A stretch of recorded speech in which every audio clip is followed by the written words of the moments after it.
Martin Luther wrote about Land of Jade, which is about the kitchen state, where we have a lot of jade and all kind of precious stones and rubies, everything. Very rich state. And then this big one is actually a very big one. This is called Shan state. And in Shan state also, there are not only the Shan or Thai people, but also other ethnic groups like Bo'o, Bo'alao, Wa, Lahu, and so on. And before colonial period, and then during colonial period as well, this state is called Federated Shan state, because these many ethnic groups living together in according to a federal arrangement. So it was called during colonial period until independence. It's called Federated Shan state. And then this part is this small state is called Granny state, or Gaya in Burmese, and Granny state. And this Granny state is actually a smallest state, but the richest state in Burma. Very, very rich in terms of natural resources, and everything is fine here, and then mines. And during colonial period, even the colonial British government recognized as independent state. Until in 1947, this is recognized as independent state because this is very, very rich, small land, small area, but very rich. So, and this area is, grand state. But as I said, grand people are not living not only in this grand small state. All these lower Burma is the grand homeland as well. And then unfortunately, because of this area, when we got independent, after independence, the newly independent government of Burma and then grand people could not reach kind of negotiated settlement. And then according to Bangalore agreements and then also Italy agreement in London, they should create grand state or grand homeland. But it was, the newly independent government of Burma did not honor that agreement. So it was the grand people demand that the grand state for not only this area but also all this lower Burma, and that which was denied by the UNO government, and that was the problem where the grand people has to took arms since 1949, and it was a lot of ethnic and political problems, and then we are now in Burma. More than 60 years of civil war because of this problem. And then this is the Mon state. And Mon state also, of course, the Mon people are one of the most civilized, and then who has very long history in Southeast Asia, not only Burma. And then they are the people who started cultivation of rice. And then the first kingdom actually was established in 3-4 centuries AD already in Nakhon Pathom, which is now close to Bangkok. And then they move up to Tathong, and then Hantawati, and so on. Many dynasties, many kingdoms. But finally in 1575, King Alongpia annexed the Mon kingdom. And then, for example, the capital of Burma, Rangoon, is the Mon capital actually, the Mon city, which in Mon word is the Gong.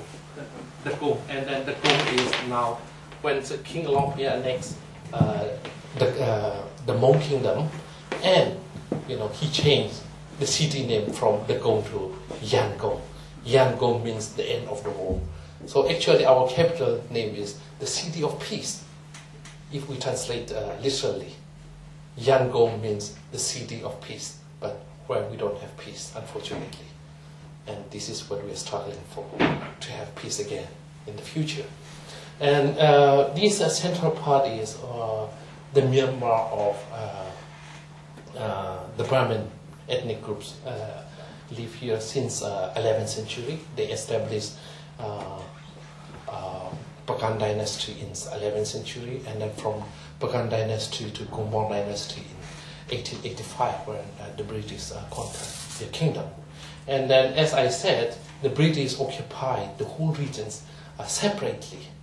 And after independence, actually, we ethnic groups has the right to regain our independence separately, form our own nation state separately, and then build our own homeland separately. But I don't know, luckily or fortunately or unfortunately, the General Ne Win, the father of Aung San Suu Kyi, invited us in 1947 to join the independence of Burma and then to build the union together based on the principle of equality, the principle of federal systems.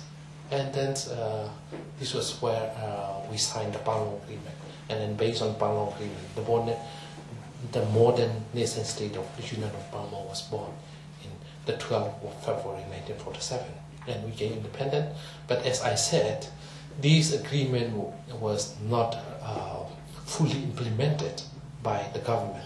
And that was the reasons the Grand took arms in 1949, and then the Mon took arms, and then the Shan, and then Grand Ne, and then in 1961, the government of Burma even promulgated Buddhism as a state religion, although we respect Buddhism, but in multi-ethnic, multi-religious country, you cannot, promulgated one religion for the whole country as a state religion. And that was the reasons in 1961, the Kachins took arms, fighting against the central government. Chins took arms. And then now Burma, we are in the West. This is big problems that we are facing. And then because of this civil war, the government, after, let me pick up a little bit more important historical point. And in 61, the government promulgated Buddhism as a state religion. It was strongly against by most of ethnic groups.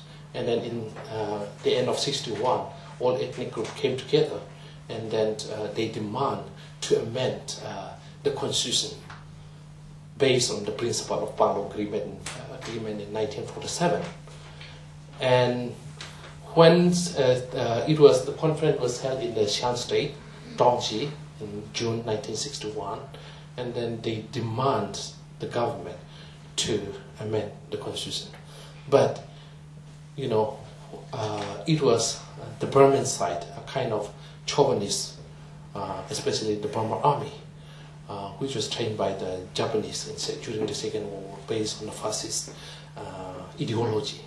So they think that it was not, they could not accept that given all ethnic groups equal opportunity was not acceptable for them. So that was the reason in 1962, General Ne Win took over the state power and then abolished the 1947 constitution.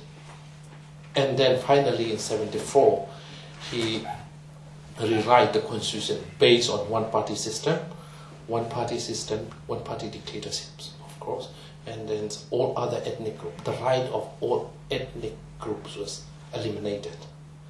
And for example,